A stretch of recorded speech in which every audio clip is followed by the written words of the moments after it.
कर्पूरगौरं करुणावतारं संसारसारं भुजगेन्द्रहारं सदा वसन्तं हृदयारविन्दे भवं भवानी सहितं नमामि।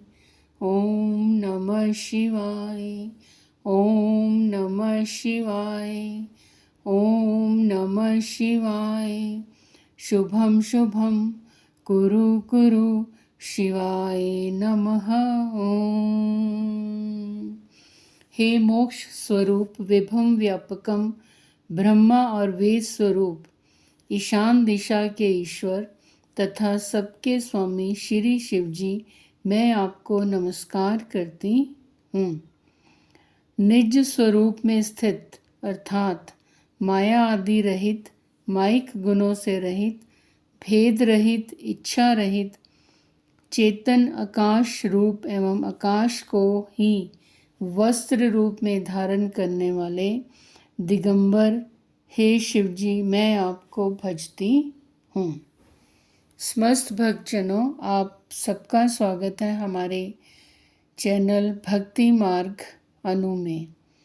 भक्तजनों, आपको इस चैनल में महाशिव पुराण जी की कथा का श्रवण सुनाया जाता है और महाशिव पुराण जी की कथा का अध्ययन करना, श्रवण करना दोनों ही एक बराबर हैं और इनको अध्ययन करने से, कथाओं को सुनने से भगवान शिव की असीम कृपा प्राप्त होती है। और इसमें भगवान विष्णु द्वारा पठित शिव नामों का भी गुणगान किया जाता है। इसी श्रृंखला में आगे की ओर बढ़ते हुए भगवान विष्णु द्वारा पठित कुछ और शिव नामों का श्रवण करते हैं। सोमरथ नमः, चंद्रमा पर प्रेम रखने वाले। सुखी नमः, आत्मानंद से परिपूर्ण। सोमपः नमः, सोमपान करने वाले अथवा सोमनाथ रूप से चंद्रमा के पालक। अमृतपः नमः, समाधि के द्वारा स्वरूपभूत अमृत का आस्वादन करने वाले। सौम्य नमः, भक्तों के लिए सौम्य रूपधारी। महातेजा नमः, महान तेज से संपन्न। महाद्वितीय नमः, परम कांतिमान। तेजोमय नमः, प्रकाश स्वरूप। अमृतमय नमः, अमृत रूप। अन्नमय नमः, अन्न रूप। तो समस्त भक्तजनों, ये थे कुछ भगवान विष्णु द्वारा पठित शिव नामों का श्रवण। और अब हम कथा में आगे की ओर बढ़ते हुए कथा का श्रवण करते हैं, जहाँ पर ब्राह्मण जी चंचला को शिव पुराण सुनाते हैं। तो उसी कथा में आगे की ओर बढ़ते हुए ब्राह्मण चंचला को कहते हैं, उसे कथा सुनाते हैं कि हे ब्राह्मण पत्नी, तुम हर प्रकार के विषयों से मन को हटा लो और भक्ति भाव से भगवान शंकर की इस परम पावन कथा को सुनो। परमात्मा शंकर की इस कथा को सुनने से तुम्हारे चित्त की शुद्धि होगी और तुम्हें मोक्ष की प्राप्ति हो जाएगी। जो निर्मल चित्त से भगवान शिव के चरणार विंदों का चिंतन करता है, उसकी एक ही जन्म में मुक्ति हो जाती है। यह मैं तुमसे सत्य कहता हूँ। फिर सूत जी कहते हैं, शौनक, इतना कहकर वह श्रेष्ठ शिव भक्त ब्राह्मण चुप हो गए। उनका हृदय करुणा से आर्द्र हो गया। वे शुद्ध चित्त महात्मा भगवान शिव के ध्यान में मगन हो गए। फिर बिंदुक की पत्नी चंचुला मन ही मन प्रसन्न हो उठी। ब्राह्मण का उक्त उपदेश सुनकर उसके नेत्रों में आनंद के आंसू छलक आए।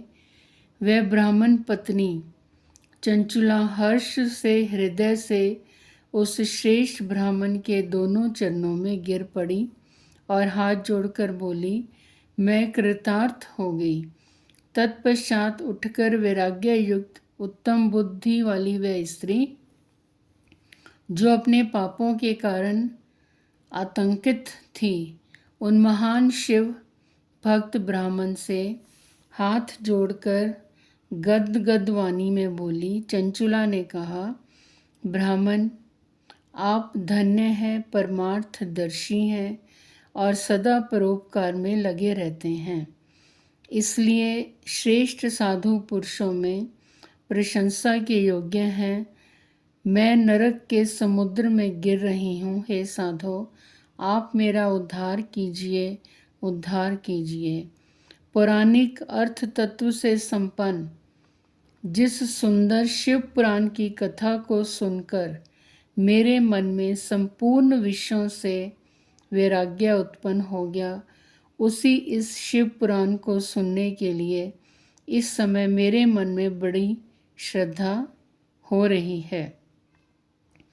सूत जी कहते हैं, ऐसा कहकर हाथ जोड़कर उनका अनुग्रह पाकर चंचुला उस शिव पुराण की कथा को सुनने की इच्छा मन में लिए उन ब्राह्मण देवता की सेवा में तत्पर होकर वहाँ रहने लगी। शिव भक्तों में श्रेष्ठ और शुद्ध बुद्धि वाले उन ब्राह्मण देव ने उसी स्थान पर उस स्त्री को शिव पुराण की उत्तम कथा सुनाई।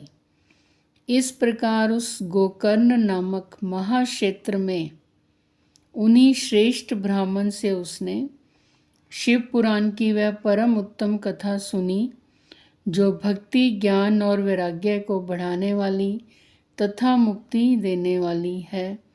उस परम उत्तम कथा को सुनकर वह ब्राह्मण पत्नी अत्यंत कृतार्थ हो गई। उसका चित्त शीघ्र ही शुद्ध हो गया। फिर भगवान शिव के अनुग्रह से उसके हृदय में शिव के सगुण रूप का चिंतन होने लगा। इस प्रकार उसने भगवान शिव में लगी रहने वाली उत्तम बुद्धि पाकर शिव के सच्चिदानंदमय स्वरूप का बार बार चिंतन आरंभ किया और भगवान शिव की भक्ति में वो मनन करने लगी। शिव की भक्ति में वो अत्यंत लीन रहने लगी। तो भक्तजनों, आज हम कथा को यही विराम देंगे। कल फिर इससे आगे की ओर बढ़ते हुए कथा का श्रवण करेंगे। तो समस्त भक्तजनों, शिव पुराण जी की कथा को सुनने से बहुत अत्यंत असीम शिव कृपा प्राप्त होती है। मनुष्य मोक्ष प्राप्ति की ओर जाता है।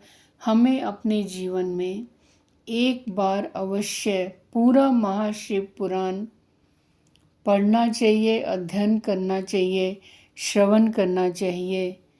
ये हमारे मोक्ष की प्राप्ति की ओर एक उत्तम साधन है।